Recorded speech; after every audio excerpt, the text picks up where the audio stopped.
Welcome back, everybody, to another episode of the Long Game podcast. Apologies for the day of delay. Of course, we had the bank holiday weekend, St. Bridget's Day, who was not a Celtic goddess. She was a Catholic saint and an integral part of this country's Christian history, but we won't be getting into that because Sarah and John touched on it. How did you spend your long weekend, Jason?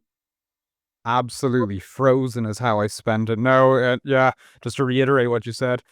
Yeah, John and Sarah often get good pickings at the end of the week by way of stories because that's one. I mean, I suppose we theoretically could cover it, but I feel like we're kind of coming in at the tail end of the conversation, and so there's no point. But very grateful to our Catholic Saint Bridget for our new bank holiday. But yeah, I spent it frozen because, as our viewers don't need to be reminded, living in Poland, Ireland has its extremely wet weather at the moment. We have our extremely cold weather. Much of the country is -20 or lower at the moment.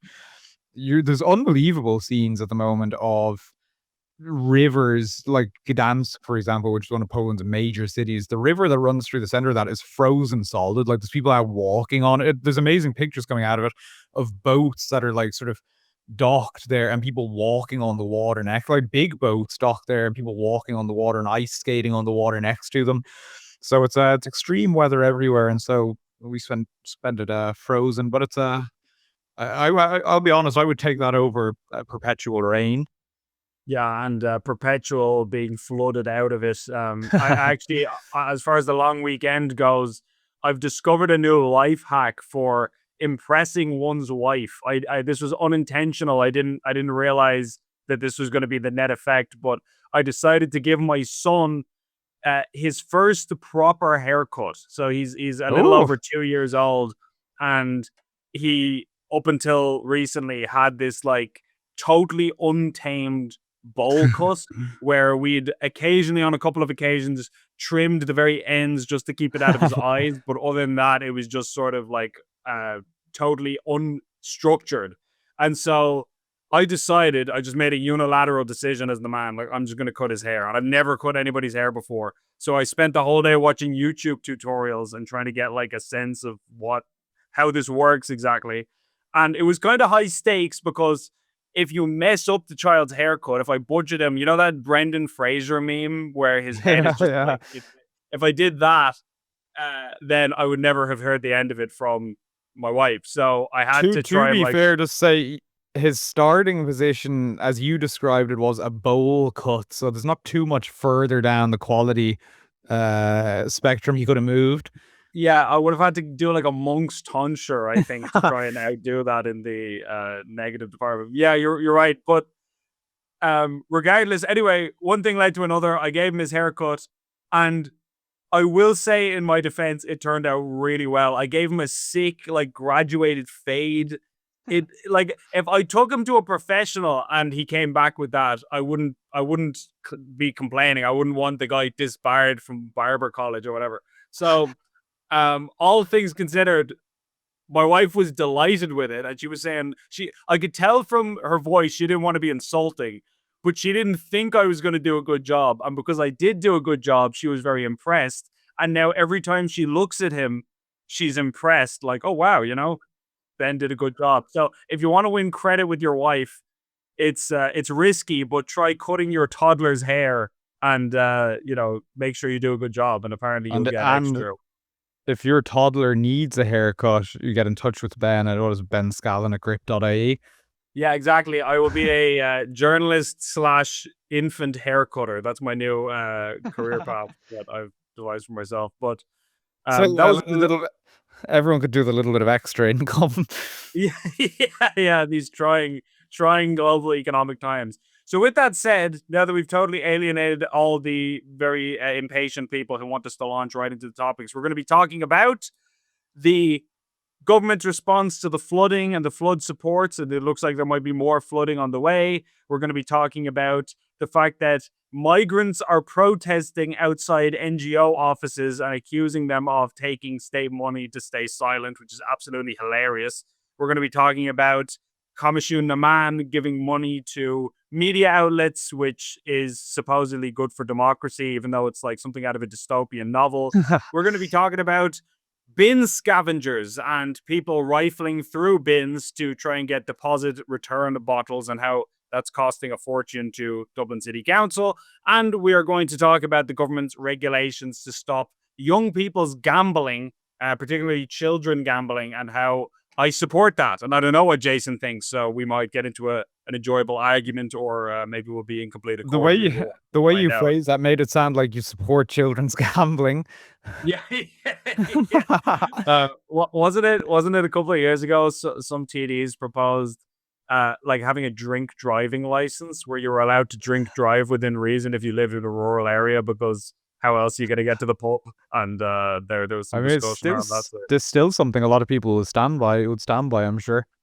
based. But, anyway, so with that said, I guess we'll kick it off with the flooding, because that's the most topical, given that it is potentially looking like we could see further flooding. Of course, we saw Storm Chandra over the last week, which caused a massive surge in rainfall, and areas like Enniscorthy and Wexford were completely flooded. The river down there overflowed. There were people's cars entirely submerged with water, and devastation of people's homes. There was a video of a pensioner, an elderly lady whose entire bottom floor of her house was submerged in water. Very sad to see. Of course, people had to be evacuated.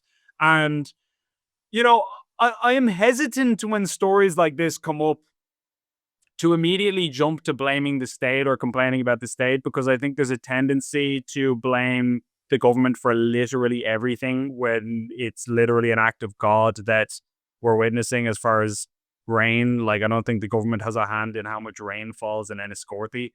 So I do want to be reasonable in my criticisms, but we've also seen the fact that there are so many areas where the flood defenses have been inadequate for years, and that's been a point that's been raised by locals and local representatives for Yeah. years.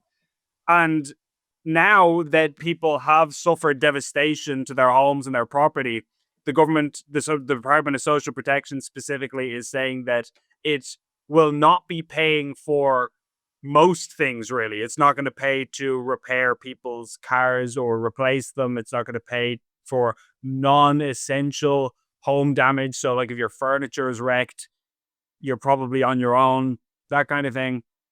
And so some TDs were raising the point that this is unfair, given that Ukrainians under the additional needs payment were having their cars repaired last year by the Social Protection Department, and now Irish citizens who are victims of a flood, which was totally beyond their control, are being hung out to dry. Maybe that's a poor phrasing in this context. They're anything but dry. I don't mean to laugh about a serious situation, but I don't know what you think of that particular critique, Jason. Do you think that's fair, or do you think the Yeah, government no, are just being pragmatic? no, I agree with you that I'm funny enough, despite what a lot of people would see as sort of being our editorial slant, which is obviously being critical. I'm also you also want to be reasonable, and I do think that there are some things, say, that it's hard to blame governments for, because no matter who found themselves in government, certain things that can be avoided. But I do think that in this instance is mitigated by the fact, say, that a lot of the areas, particularly say Wexford, that were flooding, were places that concerns have been raised about many times over the years. As to the government's decision as to what they'll pay for, I do think that their tight-fistedness with the cash when it comes to what they'll pay for Irish, presumably, well, it obviously could have affected anyone living in the area. It's not to say that, like, there wasn't an Indian family living there who's not going to be able to get money as a to sort of fix their home or whatever. But obviously, generally speaking, it'll mostly be Irish people this affects. And I think the sort of reluctance to pay for anything, the fact that there's so many things they said they won't be paying for, it's just so optically poor in this current environment of sort of essentially, yeah, handing out cash, it seems, to other groups. I said, I do think that there really was some logic to juxtaposing that against the example of the uh, Ukrainian car repair example, because Look, that's a completely unnecessary payment. As far as the government shouldn't be getting involved in that. That's the sort of sort of payment that obviously your average Irish citizen has to shoulder themselves. And this was coming obviously years after the start of the war in Ukraine. You would hope that people sort of got onto their own 2 feet at that stage and would be able to manage card repair payments. So it's just this kind of two-tier treatment on the optical level emerges from the way that the government is kind of handling this. And you would say again that it was completely avoidable. The government should not have been paying for those Ukrainian car repairs last year, you would think. Um, and if they hadn't been, they wouldn't be sort of caught so flat-footed on this occasion with the floods. I mean, there's obviously more examples you could point to than the Ukrainian car repairs, but I think no need to be exhaustive about it. I think it sort of does set the tone for why people are angry here.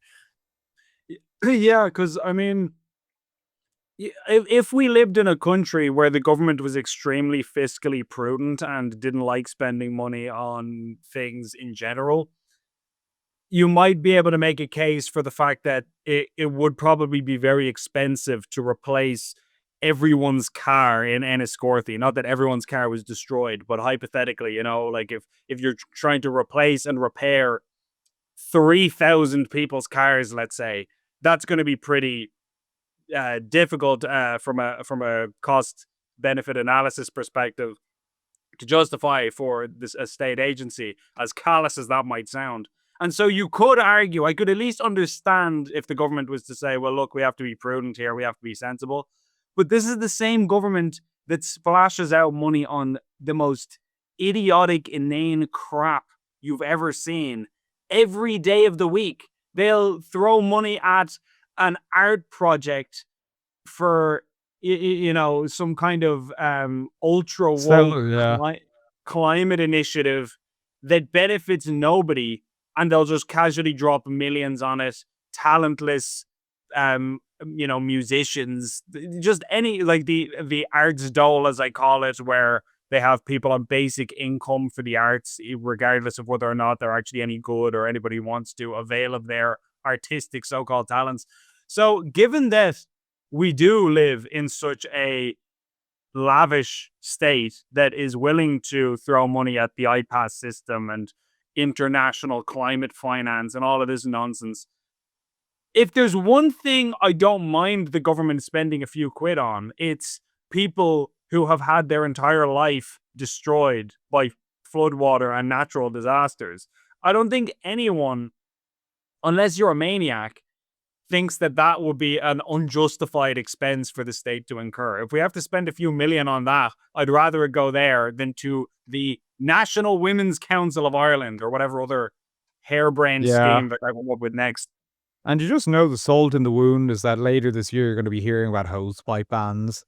I mean, Yeah. it's just the way these things work. Now, I know you'll get the kind of well, actually kinds coming along and explain that it's because only so much water can sort of be absorbed at a certain at a given time, and so a lot of this excess water is essentially of no use to us. Like it's not like that can replenish stocks or anything like that.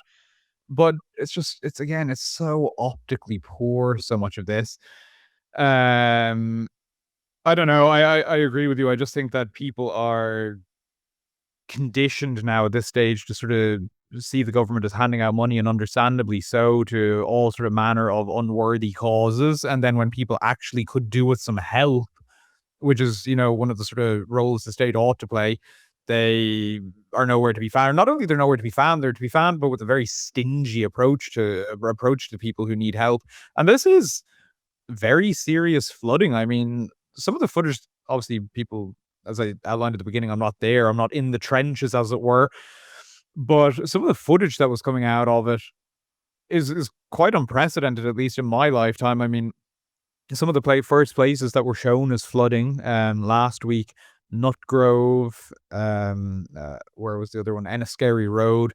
Like Enniskerry Road is only 15 minutes down the house. There were a load of abandoned cars on that road because people thought they could just drive through what was essentially a big puddle, and then it ended up being much deeper than they thought, and they had to get out and leave their cars there.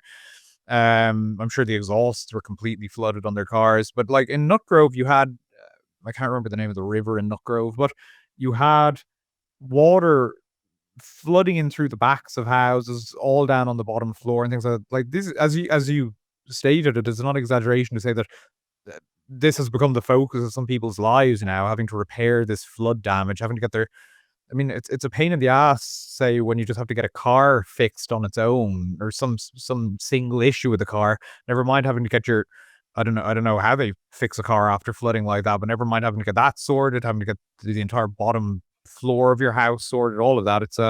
It's all consuming for people, and the government is sort of essentially giving them the cold shoulder on this one.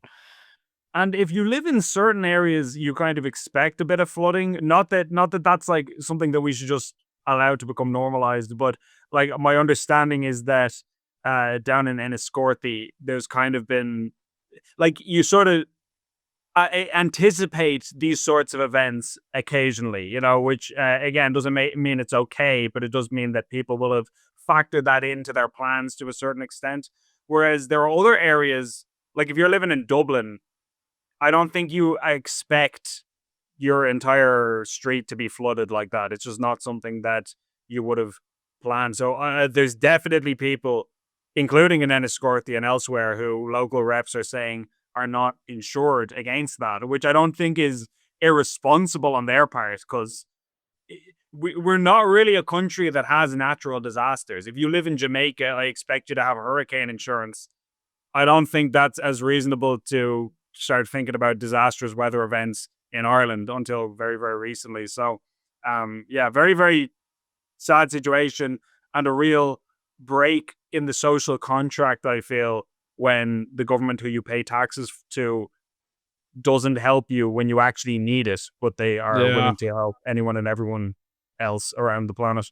And I mean, it's also the case that, like, this is part of a pattern. I mean, I remember January has clearly become the sort of month of fairly catastrophic weather in Ireland, because last year we had Storm Éowyn in January, you'll recall, and the government response was found We're entirely at Storm Owen. Storm. I think you did say Storm Owen on one of those podcasts. But the government response was found completely lacking on that occasion as well. I mean, it's funny if you look back; it's not so easy to find a lot of the criticism. I'm obviously not saying there's cover up or anything, but it's like there were so many subsequent stories that you really have to go digging to find people's complaints. But they only set up, like, people were without, like, what was it, 750, 800,000 people across the country were without power for a prolonged period. And they were it took them days to set up these sort of hubs over in the west of Ireland where people could go to get heating, to charge their phones and things like that. Um, Obviously the response to that is still ongoing today in terms of sort of forest clear up on Quilch's part and whatnot. So at the time, the government response, I remember there was a lot of anger. I mean, even I think our editor John McGurk wrote an article about having to go to a hotel in Limerick if you wanted to get any work done or something like it was something like that. So it's part of a pattern, and it's the kind of thing that, especially in light of the fact that for years now we've been hearing about how whether this is the part that really gets me. For years now, we've been talking about climate change and the way this is going to result in worse storms, worse weather. The government have, through its fluctuations, been the true believers and true proponents of this. And yet, when bad weather actually does come, they're sort of caught completely on the hop. I mean, it's as though they didn't believe what they were saying. I did a story about a year or two ago when Eamon Ryan was still the climate minister, and I was pointing out how in a letter that he had sent out to his constituents, I was in his constituency at the time, he was talking about how we need to turn this area on kind of the Dublin port region into a housing development, and how this will help with the housing crisis and all that. And this is at the same time that people like the Green Party are warning us about sea level rise. You want to build more coastal dwellings. I found out that the government have developments that they're working on or commissioning in areas that climate people tell us are going to be flooded within the next 20, 30 years. So you are going out of your way to build housing in areas that you tell us are going to be flooded. I'm not a climate alarmist. I'm not saying that Ireland is about to be submerged and become the new Atlantis in 10 years. That's what you're telling me. I don't believe you necessarily, but you can't tell me that and then sit around not developing flood defenses, building houses on the coast, and expect me to take you seriously, given that this is your own narrative and you Well, apparently don't even take it seriously yourself. that's exactly it. And I mean, if like the whole climate change response that Ireland has committed itself to were sort of an insignificant, trifling thing, you would kind of say, okay, whatever. It's not that surprising that their actions are at odds with their words and their sort of pattern of behavior and their sort of pattern of speech. But we're literally committing billions of investment to this. We're attempting to reprogram and reset society in a more climate friendly direction in order to avoid these consequences that the politicians are sort of acting as though I'm always reluctant to say like the politicians as a sort of single unified block, but sort of that the government in sort of practical terms is acting as though don't exist now. Because as I say, I'm not saying these floods or Storm Éowyn are sort of climate change supercharged, but certainly you're guaranteed to get, very bad weather and very bad storms. That's a certainty throughout human history. But then when it does come around and they're the ones who've been saying it's going to get worse and worse and worse, and the response is kind of, who could have seen this coming, act of God, who could have kind of prepared for this? And it's like, well, maybe the people who've been saying storms are going to be reaching nuclear levels over the next couple of years, maybe they could have prepared for it a little bit. Yeah, absolutely. And something else that is worth preparing for is the series of protests that have been going on nationwide at NGO offices around the country. And this story is probably going to come as news to many of our viewers because it has been covered by no media outlets except Gript, so far as I can tell. But there is the Abolish Direct Provision campaign, which is not an NGO. They are a grassroots organization. In fairness to them, they appear to just be a group of people who are within the Irish asylum system, and they're very pro-migration. So for example, one of their spokespeople is a woman from South Africa, and she's been in the country for 6 years. I think she had her application rejected, and so she's appealed it, and she's in the appeals process, and she's trying to remain. And they're saying that deportations are illegitimate, and the government's surge of deportations that Jim O'Callaghan has been doing over the last years are completely inhumane and, a violation of people's rights. Surge might be a strong way to put it. Yeah, a surge from zero, I guess. If you do anything at all, it looks impressive compared to the zilch that they'd been doing previously under McEntee. But regardless, this group is clearly extraordinarily liberal and pro-migration, but they have been protesting for weeks outside the offices of Irish NGOs like the Irish Refugee Council, the Irish Council of the Irish Human Rights and Equality Commission, Oh yeah. different organizations like this. And the reason they're doing this is they say this is their claim. I'm not accusing these organizations. I'm just relaying what this campaigning group says. They're calling these NGOs a cartel who are taking money from the government, because so many of them are state funded, in order to stay silent on the deportations. They say you're not being nearly as vocal as you should be in criticizing the government's pivot to the right on immigration. And that's because you are effectively compromised by state money. You're using your, pro-migrant outward image as a shield to insulate you from having to actually go against your paymasters. This is the kind of argumentation that's being used. So There's a lot going on in this argument here. Well, yeah, indeed, but it's intriguing, and I reached out to many of the organizations that they are calling out. They have a hall of shame which they are updating on a regular basis of NGOs that they're calling out by name. And so I reached out to some of them, and predictably they didn't respond, because why would they talk to the likes of me or you? But regardless, this protest has been going on for weeks, and I just find that very amusing and interesting, don't you, Jason? Yeah, I do. That's very funny. I mean, as you were speaking, the fact that they would kind of end up in the right place, which is that they've made themselves dependent upon state money, and so they're afraid to speak out against the state. I mean, thumbs up to that. But the issue that they've taken issue with is that they're being silent about sort of the treatment of migrants and deportations. I mean, if this is an inhumane deportation system, I'd like to see it. I'd like to see how a humane one operates. It's very funny that people find themselves in places like this. But I mean, to be fair to them, they do have a point in this sort of, as we're going to be getting into with the Comisiún na Món funding. So many NGOs and, well, media outlets, as I say, we're going to be getting to, have made themselves dependent upon state funding essentially, and are putting themselves in a position that they'll be very reluctant to criticize the state over any number of things as a result of that. So thumbs up to them on that front. But I can't honestly say I would agree with their perspective as it pertains to the deportation of uh, refugees. I mean, it's also based on, I think it was a spokesperson you said from South Africa. It Yeah. doesn't exactly sound like they're run by, while they may well be grassroots, it doesn't exactly sound like they're run by disinterested parties, or it's a campaign run by disinterested parties who have an interest in making Ireland's deportation system as lenient as possible.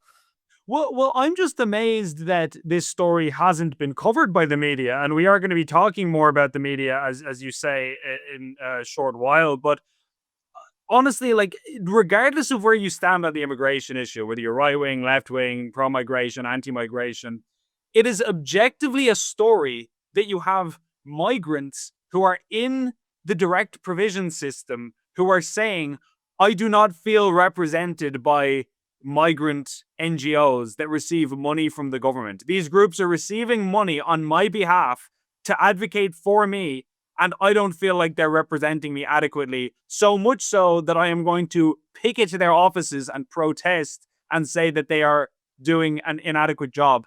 Surely that is objectively a news story that is of interest to society, especially given that these organizations are receiving money from us. Why am I giving money to a migrant advocacy group that there are apparently at least some migrants who say this group is not representing me to my satisfaction? So, um, I think that's interesting that it hasn't been covered at all. And before anybody says, well, maybe this group is so small and insignificant that they're not worth covering. Maybe the media is just kind of discounting them as a few whingers and they don't matter.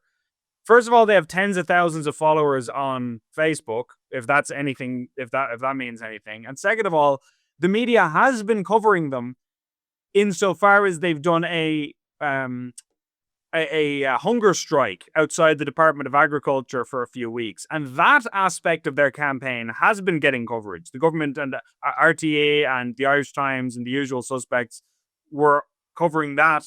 They've written several articles on that, but not the NGO protests. So again, I'm curious at the media's lack of curiosity in what is clearly an intriguing development. What I find funny is that the taxpayer is essentially supporting every side of that. I mean, in terms of the um, media organizations being supported by the state now, essentially via Comisiún na Món, you have the media organizations getting that money.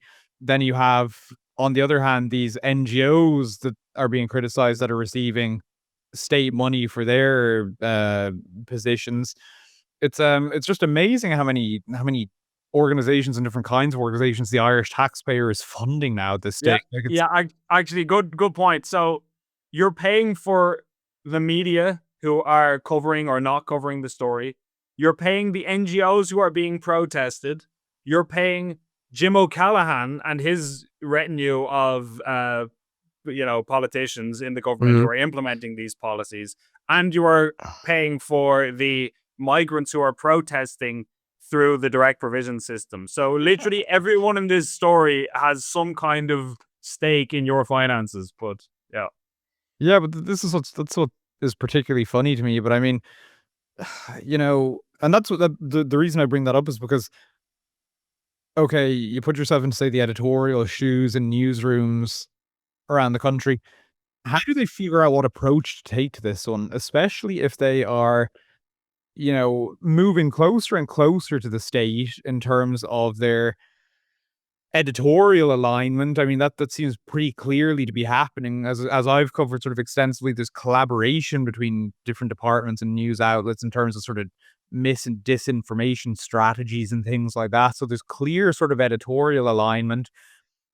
There's the alignment of interests clearly. If media outlets are receiving a lot of money off the back of the state's goodwill. Um, and so when something like this comes along, where you've got, say, all of these people criticizing uh, these NGOs' approach, which are also receiving a lot of state money, what approach to that are you supposed to take? I mean, as you say, they're covering sort of hunger strike aspect, because hunger strikes are generally quite noteworthy, and a lot of people notice them literally sitting outside the front of these institutions. But this sort of ongoing campaign is clearly of interest. I mean, it's very, very funny and ironic, and one that I'm sure a lot of people will be interested in. But figuring out the editorial line in light of all of these sort of competing interests seems very tricky to me. I mean, we obviously don't have this issue because we haven't received any of this money. But it doesn't surprise me, I suppose, that there's relative silence, and it doesn't seem to me a resolute silence. It seems to me probably more so a confused silence as they figure out how they're supposed to approach this one. Yeah, I'm wondering actually on that very topic if you could talk us through who is receiving state funding under Commission de Man's new round of funding for media, Yeah. because you off camera before we started, you were telling me some of the recipients. I believe the Village, aka the Village Idiot, appeared to be in the running for a few quid. What's the story there? Yeah, so just to give a brief bit of context, Comisiún na Mán runs a couple of schemes now. They run a couple of journalism schemes, say, to support high quality journalism, news, and current affairs content, as they said in their latest announcement. This is the second round of some of these forms of funding. Was it this time last year, February 2025? They gave out 5.7 million to different media outlets, and a lot of the Irish media outlets were recipient of that. They were the Journal, the Irish Examiner, I think the Irish Independent. I'm just going off the top of my head here, so I'll limit myself. But a lot of regional papers did as well, like the Anglo Celt, all of these different ones. But that sort of handout was dwarfed by their recent one. They only announced it there the other day. They announced over 15 million in funding for Irish media organizations. Like, that is a lot of money, 15 million. As we work obviously in journalism, and we realize, you know, sort of what you're able to make an outlet run on and things like that. Let's be clear, we're far from anything like we're talking about here. But so 15 million to multiple different outlets, we'll break it down now shortly. What some of them are going to be getting is a lot of money. Almost 13 million of that will go to various media outlets to support, quote, public interest journalism, according to Comisiún na Mán. And I'm just sorry to interrupt you, but I just did a quick calculation there. 15 million divided by a 30 grand salary, which is like a perfectly fine, decent salary. You could hire 500 additional staff with that. Now, of course, that wouldn't go to any one individual organization, but yeah, that's a lot of extra manpower and for yeah. any organization. No, yeah, it's a useful way of breaking it down. Like, yeah, the average journalistic salary is about 30,000 euro or something like that. So that's an awful lot there. But just in terms of the motivation behind this, because I think it's really important, I thought the statements that were included in the announcement were so perfectly dystopian. And again, as we've spoken about in recent weeks, with Sinead Gibney talking about nationalizing social media, and last week we had a Fianna Fáil TD talking about how the state essentially shouldn't be doing contracts with companies run by CEOs who express anti-government sentiment. The fact that people are willing to say these things just out loud, and they don't really hear how dodgy it sounds, is itself one of the best indicators of where the country is at politically. So the Media Development Commissioner, Ronan O'Donnell, at Comisiún na Mán, obviously said that these grants ensure that our media landscape supports democratic values, underpins civic discourse, and reduces the impact of disinformation. He went on to say that to do that, we need to support sustainable, high quality journalism. Then what else did he say? Yeah, it would to go on to Minister Patrick O'Donovan's sort of input to this, who's obviously Minister for Culture, Communications and Sport. He praised the allocation by Comisiún na Meán by saying that it's supporting the continued provision of trustworthy, objective and accessible public service content, which he said is essential for a healthy democracy. I mean, you've got a government minister there praising the state media regulator, giving out money to media organizations because he says it will result in what do you say, trustworthy, objective and accessible content, which is essential for a healthy democracy. I mean, like, this guy, Patrick O'Donovan, obviously, as is the case for all politicians, he's a member of a political party which wants to do well, which wants to get into government. They obviously want to be seen to be doing well in government. They have stakes in this. A lot of how people perceive all of these things is a result of media coverage. So the last people you should be accepting, sort of praise for this scheme from are government ministers and TDs. And yet they're quoting him there. So look, this is brilliant. We're all on the same page, combating disinformation and providing high quality, trustworthy news coverage. It's completely flipped on its head. And I think when readers, I'm reluctant to appeal to an international audience, but I do think you get a better sense of how crazy it is when people from different countries see this, as sometimes happens online, and they think, what the hell is going on in Ireland? Because it's mad. So anyway, to get to some more of the details. Sorry to interrupt you, but just Yeah. briefly, you remember when, I think it was last year, when I was talking to Patrick O'Donovan about this exact issue, the state funding media outlets and how, that didn't that compromise them in some way. And he was getting really agitated and annoyed at me because I had asked him similar questions like several times in a row. And he was just kind of like, he was basically getting fed up with me. Not to toot my own horn, but like, I was pressing him and he was getting irate and basically saying, listen, the reason we're doing this is because we need journalists who will hold, power to account and who will press the issue and try to expose the truth. And I was like, yeah, I'm trying. And he just got really annoyed. I just remember that. That was one of my more enjoyable moments in doing this job. That is literally it. It's like you're there doing that, asking him questions that he doesn't like, and he gets really annoyed at you and tells you why this is why we need essentially to pay journalists who aren't going to be doing what you're doing because they obviously don't like Gript and yeah, he's like, shut up and let me tell you about how I want to empower journalists. Yeah, exactly. Shut up. Yeah, exactly. One of Ireland's only controversial journalists. But to get into some of the details just quickly of the fund. So I think it was a second round of what they call the local democracy and courts reporting schemes, which was resulting in 5.7 million being given out to media outlets, funding, quote, 92 full-time and part-time journalism roles at a local and national level. Then there's a new, so the first round of the news reporting scheme, which provide €4 million for the production of news stories. This is a quote: production of news stories covering subjects which are not substantially provided for by the news sector at present, or risk of under provision. So hopefully, though, that includes stories about sort of the abuses of the iPass system, and the way in which some companies are making tens of millions off of that. But I wouldn't hold my breath. That scheme is expected to fund, as Comisiún na Meán said, 62 content projects. Then, interestingly, Virgin Media Television was set to receive 3 million under the News and Current Affairs commercial television scheme, which is to fund content streams that will result in a considerable amount of additional news and current affairs programming for viewers in the coming year.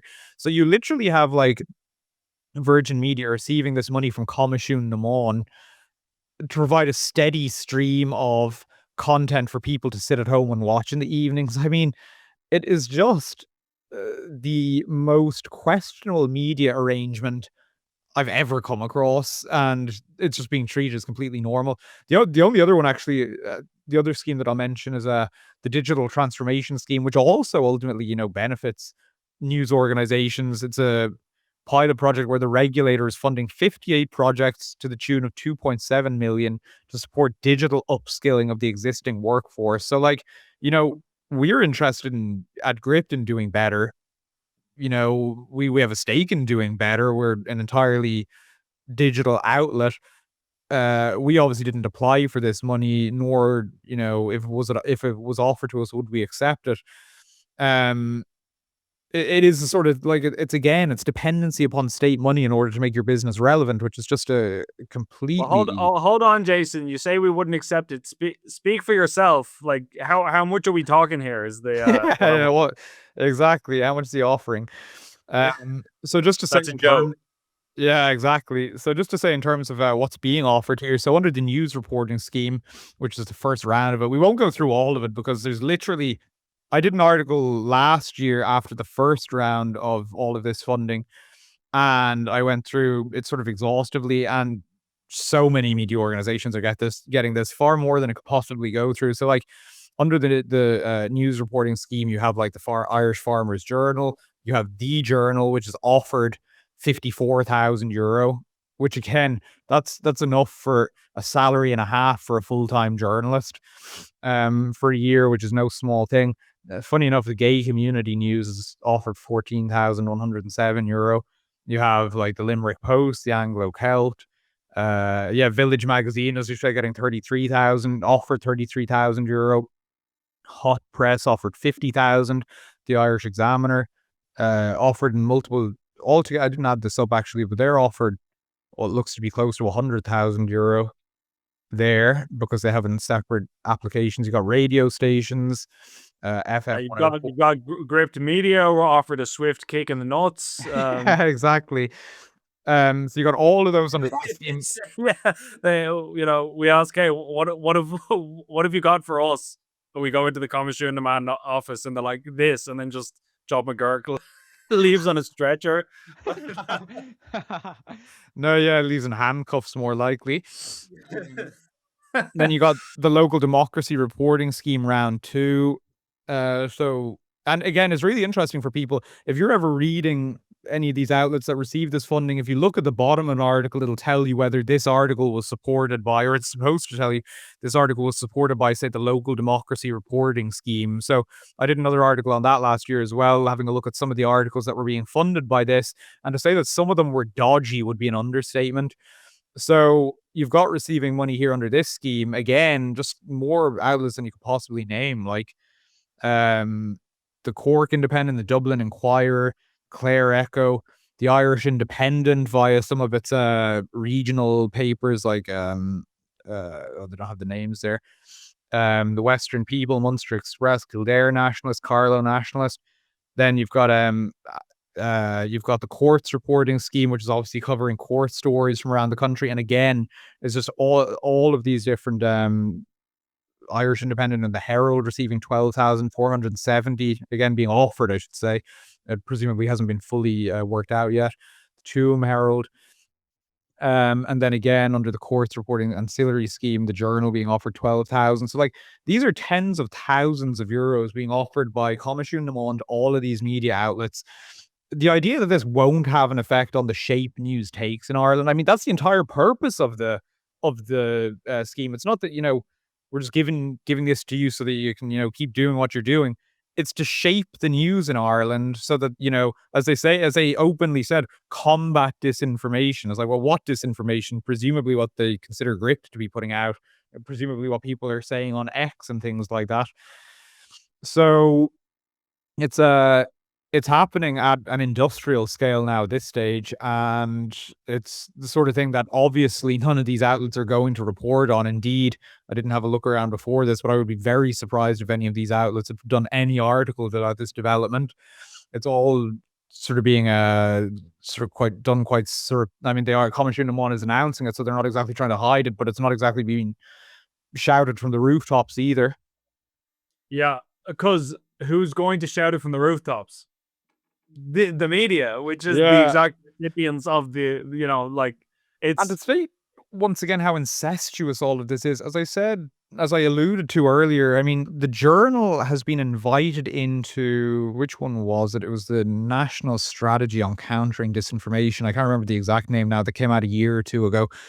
And the working group in putting that together received presentations from the journal, who's to say is being offered money by Comisiún na Mán. They were offered money as well in the first round of funding, so they're well into it at this stage.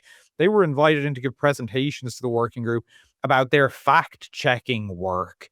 So it's so incestuous. It's unbelievable that you have these organizations that are receiving money from the state media regulator going into the government departments to talk about their fact-checking work, which is funded by, the state media regulator, and then the state producing strategies offering guidance on how to combat disinformation, which informs pretty much every sector of society as far as that is concerned.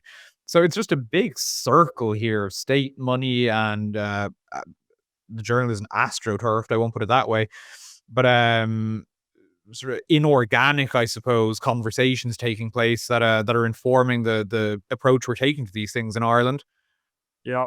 No, it's absolute garbage. And I suppose while we're on the topic of garbage, we might as well discuss the deposit return scheme and the fact that this this was shocking to me, Jason, right? Like, so this is really something that our viewers are going to be gobsmacked by. There's a headline in the Irish Independent this week. Bin scavengers in search of return bottles are leaving Dublin, quote, like a bomb site, says Council Chief Richard Shakespeare. And essentially, the argument explains how when you create a financial incentive to acquire plastic bottles, which we have, of course, done with the deposit return scheme, you then get people rifling through bins to acquire said bottles so they can make a personal profit and leaving the place in a state of disarray. And that this has actually cost the city a fortune in additional cleanup costs that they would not otherwise have incurred. Now, this is a direct quote from the article. The city now has to bear an additional cost of between 500,000 and €1 million annually for more cleanups as a result of the I return just scheme. stop you right there. I don't even know how that's possible. Like that line in the Independent article, it's literally that the city, as a result of this development, now has to bear the additional cost between €500,000 and 1 million annually for more cleanups as a result of the return scheme. Like, how is that possible? How could it be that they're having to spend, they say between that? I mean, okay, the upper limit, 1 million. How could they possibly have to spend anywhere near €1 million as a result of cleaning up? €1 million extra on top of whatever they would ordinarily spend in a year, additional spending of I that mean, based amount. on what they're outlining there, like people breaking into bins in order to try and get, like, could it honestly cost that much to repair bins? Could it honestly cost that much to, I don't know, they're not presumably employing extra cleaning people to go around picking up the rubbish that's left scattered from broken open bins. Ha- Providing the article is accurate, how, what are they spending that money on? How could it possibly cost that much? I've not, this is one of the few things I've ever read that has genuinely baffled me, and I have no idea how to make sense of it. Well, the whole idea that this was not going to result from a scheme like this is mind-blowing stupidity. That it's exactly like the Dublin portal, which the whole point of that when it was created was it was going to increase tourism and it was going to help strengthen Irish New York relations and it was going to create peace on earth and it was going to cure cancer and all of these it was supposed to be this big happy clappy Care Bear, everybody hold hands and sing Imagine by John Lennon, like Catherine Connolly. This was what was envisaged from it, and apparently it didn't occur to anybody during the development process that somebody might decide to show pornography, flash the camera, hold up 9/11 memes to New Yorkers, which is exactly what happened. profanity, etc., etc.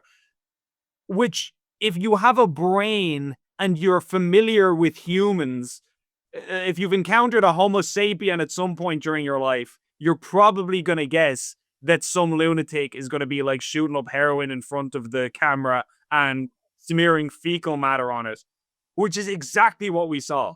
So, and we haven't heard of that in a little while. I wouldn't be I'm a, surprised if I'm stuff actually a still goes fan on. of. I'm a fan of the portal. I won't hear now. Admittedly, I did sit here and listen to bad words being said about it, but as the saying goes, I won't hear bad words said about it. I love nothing more than well, there's a couple of things I love more than walking down O'Connell Street and seeing the portal, but I do enjoy when I'm walking down it, just seeing there's something so it is like something out of a science fiction novel or out of even a fantasy novel, or literally just got a mass of people standing there, like holding up their hands in the Star Trek sign, at the people standing on the other side of it, and them all just standing there watching in return. I find I it really I would funny. only I would only like it if it was an actual portal that you could step through. That's something I could get behind, you know, if I think although New Yorkers were very happy that wasn't possible when the thing was launched. yeah, absolutely.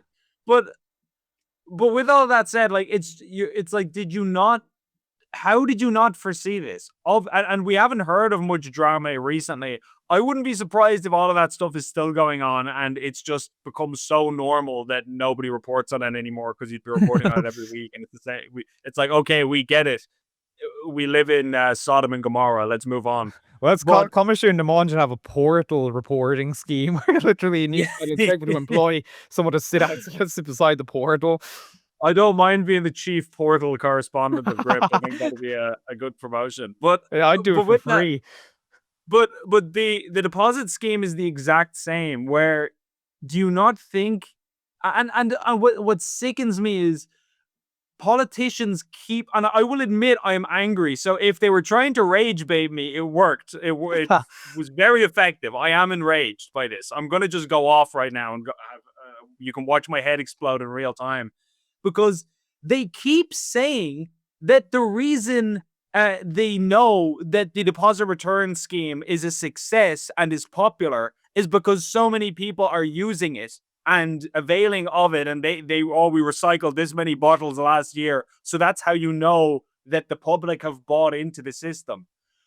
The reason I'm buying into the system is because I don't want you to rob my money. If I can go and if I have an option by which I can recoup 10 euros, which otherwise would go into your fat pocket, then of course I'm going to want my damn money back. That doesn't mean I like the system. I hope that the flooding that we were talking about earlier washes away the return building and the entire thing is submerged in the Atlantic Ocean.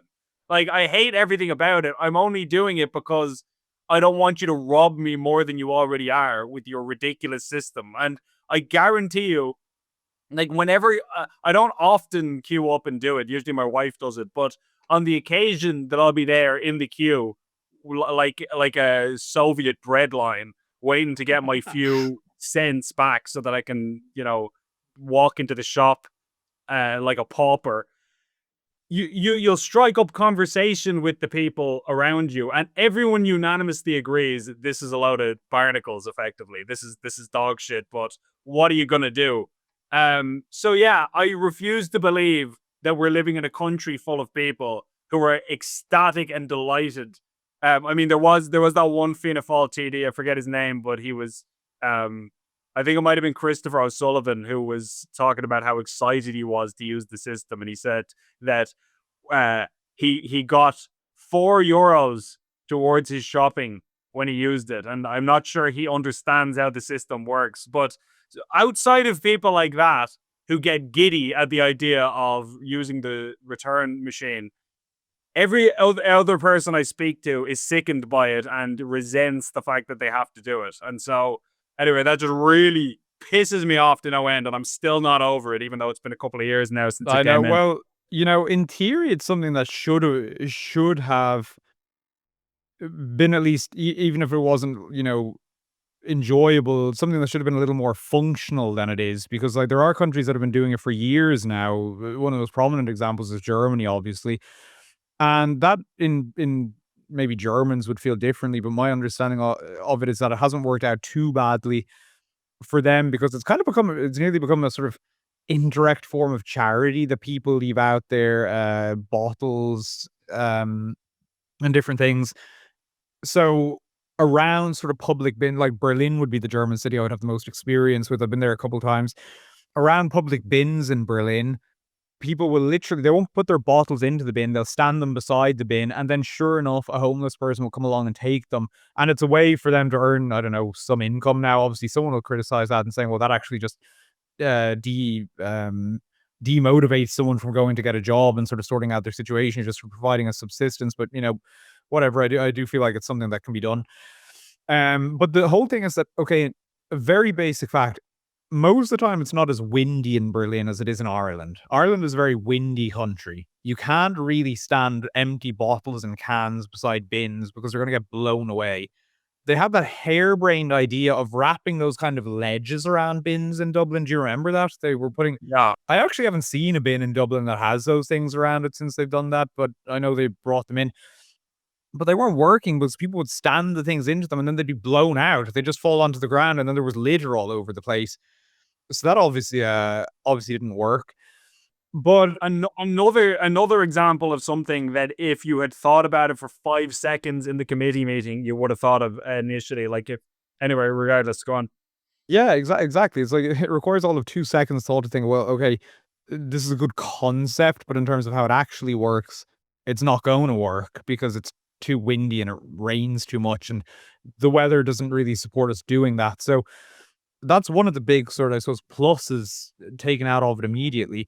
But I mean, I feel like in terms of like Irish governance, we so often get the worst of everything. It's like I do feel like a lot of people have prided themselves on bringing us in line with other European cities through the adoption of this scheme, which most people I haven't chatted. Honestly, I'm not lying here. I've not chatted to a single person. This isn't just X echoes or bubble. It's I haven't chatted to a single person offline who likes this scheme or thinks it works, or who can see it as being effective in any way.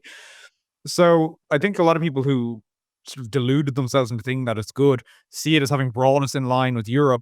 Whereas in much more important ways, like say being able to pay for public transport with contactless payments, they say that it'll take another like 3 or 4 years to make that possible, despite the fact that it's been possible on European public transport for a decade now, possibly longer.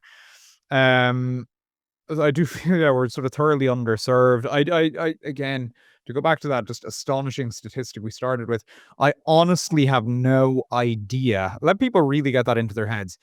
How Dublin City now has to bear the additional cost of between €500,000 and 1 million annually for more cleanups as a result of the return scheme.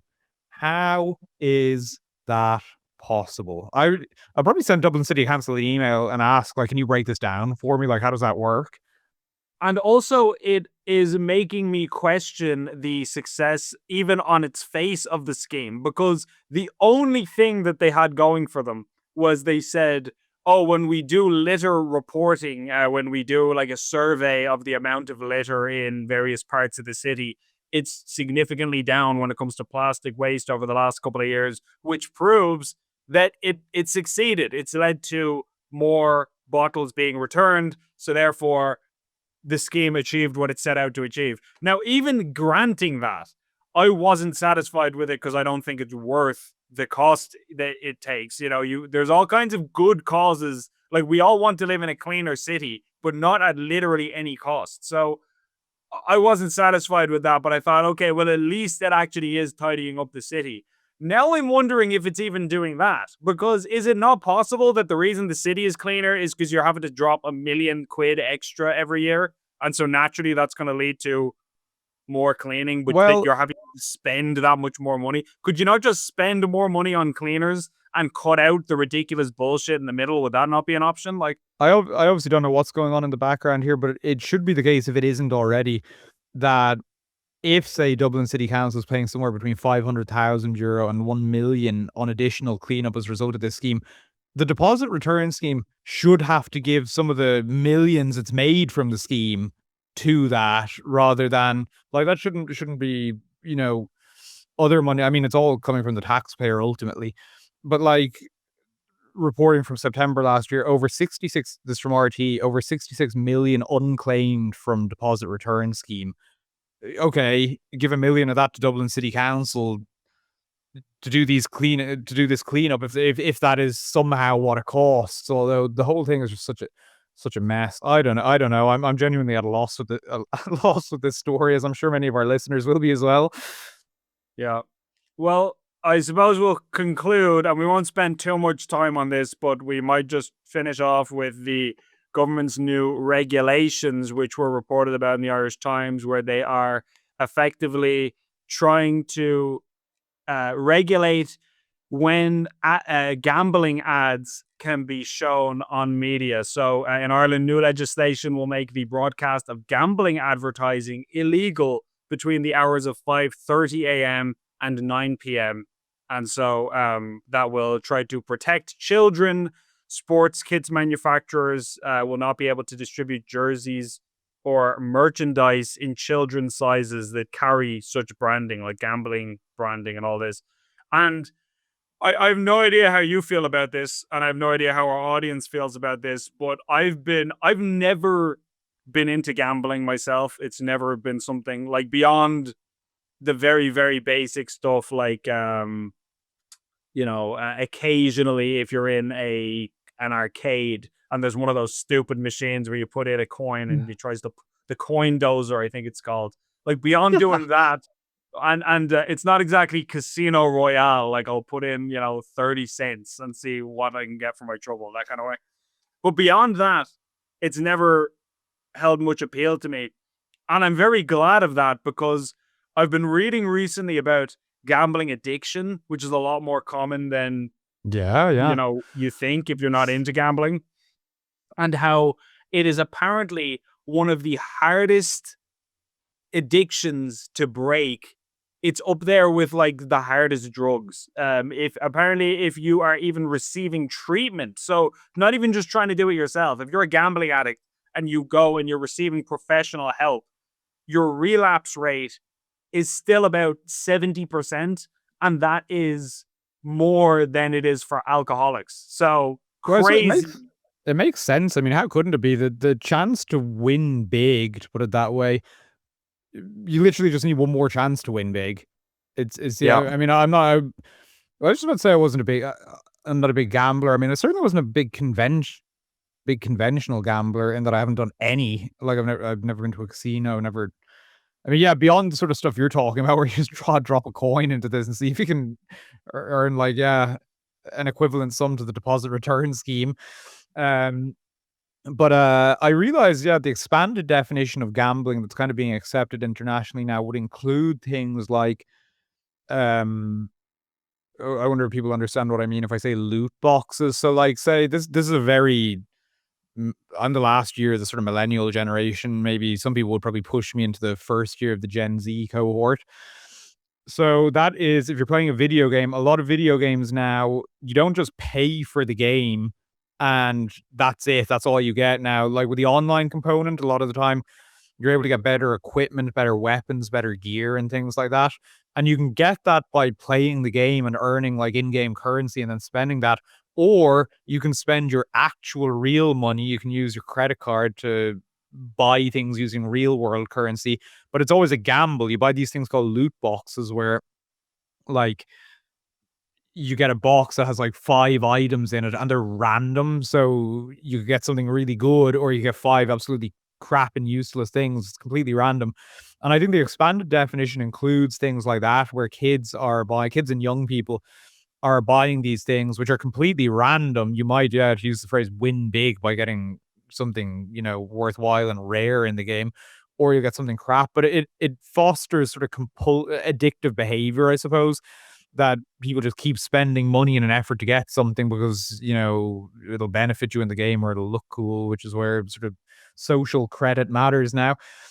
And when I was big into video games, no, I wouldn't say I had a problem with it or anything, but I definitely engaged with it. I mean, I had a part-time job or something, and I was able to, I was living at home, so I wasn't spending it on anything in particular. So myself and my friends were big into GTA, and you were able to use real world currency to buy things like that.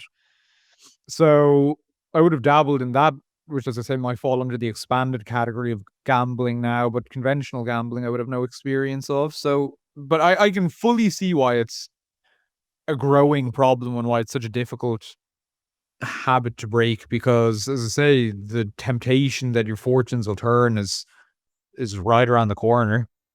Yeah, I mean, culturally, there are some cultures that go mad for gambling more so even than we have here in the West. It's obviously a growing problem here, but I was listening to a guy talking about Asian gambling culture, which is mad. Like Japanese and Chinese gambling goes crazy. Like there was actually one guy. He was a businessman. This is obviously the most extreme example possible, but he I don't know what his family did, but he inherited some company from his family, and he's very wealthy, and he ended up blowing $850 million on gambling cumulatively. And you think, in your wildest dreams, you would be hoping to make 800 million quid. Like that would be too ambitious in a gambling setting. And you had it and you blew it. That's when you go, and by the way, now he's destitute and penniless, as you would expect. But you think like this is clearly a mental illness. Like you're not psychologically well, but people do this stuff. And apparently, again, in that part of the world, in Asia, there are people who will have a lucky, you know, the way they're big into like the zodiac star Yeah, yeah. signs and like the year of the pig or whatever, and that will be associated with your lineage and this kind of thing. They will have a time period in mind, like the moon is going to be in such an alignment with this planet and this star at this time, and that they will believe is for good luck, and they will save up money diligently for years so that they have a nest egg that they can then gamble, and then 9 times out of 10 they lose it all. But like they have the financial discipline to sit there saving week after week until they have like 20 grand, and then they'll blow it all on gambling. Like that's crazy to me. But this is the kind of, frankly, psychosis that people end up suffering from when they're afflicted by this thing. So thank God I never got heavily into that, because I'd say it could happen to anybody. Oh Obviously yeah. some people. There's the whole thing. People go, "Oh, I don't have an addictive personality." I don't know that there is such a thing as an addictive personality. I think everybody is prone to the same stuff. It just Yeah. depends on your circumstances. Like the reason I don't crave heroin is because I've never taken heroin. I guarantee you, if I took heroin 10 times, I'd be a junkie face down to the gutter. You know what I mean? Like it's you're not immune to anything of this sort. Yeah, I think the other interesting thing about gambling is also just the many forms it can take, and the way in which different sort of social classes have their different forms of gambling. So, like for example, criminals might, this is a very outlandish example, but criminals be betting on dog fights and things like things of that nature. Whereas you have sort of the tech bros over in America now, although I'm sure it's not as common in Europe because the European Union, if I'm remembering correctly, I think it's illegal across most of Europe, but the sort of emergence of predictive markets like Polymarket and Kalshi and these different ones, where it's essentially betting, but it's on sort of events and outcomes. So you might have the proposal likelihood of an asteroid hitting Earth in 2026, and I don't know, it might be like a 76% chance or versus a 34% non-chance, or 24% non-chance, sorry. And people will make money based off of what they wager. And so that's gambling as well. So it's these completely different forms. It's so fluid. And I do think that by and large, preventing children from getting into these forms of behavior is good. But I'm also just so skeptical of the government's ban everything approach. I'm so tired of it. I mean, they're so incapable of fixing any of the actual systemic problems facing the country that I feel like they just every couple of months we're back to a new like ban this, ban this, ban that, and the government is going big on this at the moment with things that are, again, you could you could there could be some argument for like banning social media for under 16s as is increasingly adopted across Western countries. But at the same time, it's sort of an easy way for governments to appear to have done something. There's all sorts of ways in which it can be abused. Like, for example, with that one, requiring, verification and details for people to access social media, as opposed to, as we said before, the better measure would just be banning smartphones for kids under 18 or something along those lines. So I'm super weary of these, ban these ads, ban sugary drinks, ban tanning beds. I mean, yeah, I don't think those things are good. I wouldn't use them or advise my kids to use them or advise anyone's kids to use them. But can you guys, do something else maybe? And can you guys pay for my car that got destroyed in a flood last week? Or Yeah, or stop giving money to media outlets or any number of things that you could proactively do, but that you're not. yeah, I'd say I would agree with that generally. I will also just say, last thing on the gambling thing: if you're ever tempted to gamble and you're in like a casino or something, look around at the building and realize that everything here is paid for by people just like you who went in there and lost their money. The only reason that building exists is because you like if you were winning, if people like you won there on a regular basis, the whole thing wouldn't exist. That's the bottom line. Yeah, I mean, Yeah. well, Anyway, that's someone's gonna listen to that in the sickest casino in the world. It's gonna look like, I don't know, Caesar's Palace or something. And they'll be like, okay, well, if it pays for this, I can get behind it. yeah, yeah. Also, I'm sure me saying that at the very end of a small Irish politics podcast is going to cure people's the rate of gambling addiction probably just crashed through the floor as soon as this video was published. But okay, with that said, thank you all so much for watching. As I say, apologies for the delay. We're probably going to upload on a Tuesday going forward whenever there's a bank holiday. And we hope you all enjoyed your long weekend, and we will see you all next week. God bless. God bless.